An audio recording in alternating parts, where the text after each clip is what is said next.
Deuteronomy chapter 24.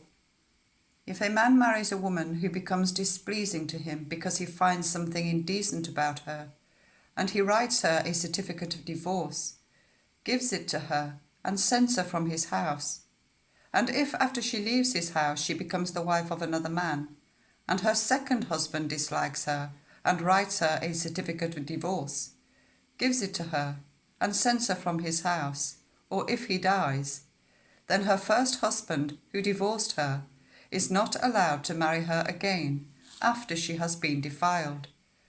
That would be detestable in the eyes of the Lord. Do not bring sin upon the land the Lord your God is giving you as an inheritance. If a man has recently married, he must not be sent to war or have any other duty laid on him. For 1 year he is to be free to stay at home and bring happiness to the wife he has married. Do not take a pair of millstones, not even the upper one, as security for a debt, because that would be taking a person's livelihood as security. If someone is caught kidnapping another Israelite and treating or selling that Israelite as a slave, the kidnapper must die. You must purge the evil from among you. In cases of defiling skin diseases, be very careful to do exactly as the Levitical priests instruct you. You must follow carefully what I have commanded them.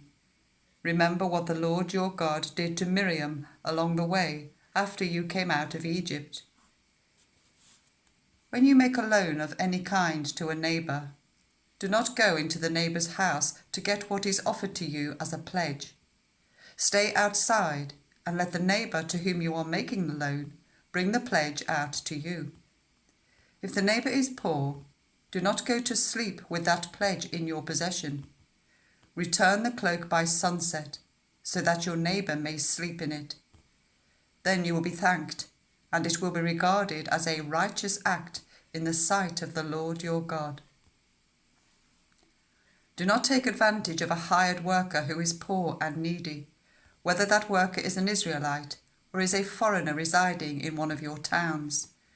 Pay them their wages each day before sunset, because they are poor and are counting on it. Otherwise they may cry to the Lord against you, and you will be guilty of sin.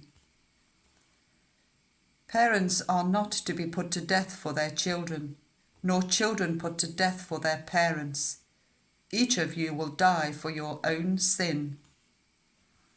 Do not deprive the foreigner or the fatherless of justice, or take the cloak of the widow as a pledge. Remember that you were slaves in Egypt, and the Lord your God redeemed you from there. That is why I command you to do this. When you are harvesting in your field, and you overlook a sheaf, do not go back to get it. Leave it for the foreigner, the fatherless, and the widow, so that the Lord your God may bless you in all the work of your hands. When you beat the olives from your trees, do not go over the branches a second time. Leave what remains for the foreigner, the fatherless, and the widow. When you harvest the grapes in your vineyard, do not go over the vines again. Leave what remains for the foreigner, the fatherless, and the widow. Remember that you were slaves in Egypt. That is why I command you to do this.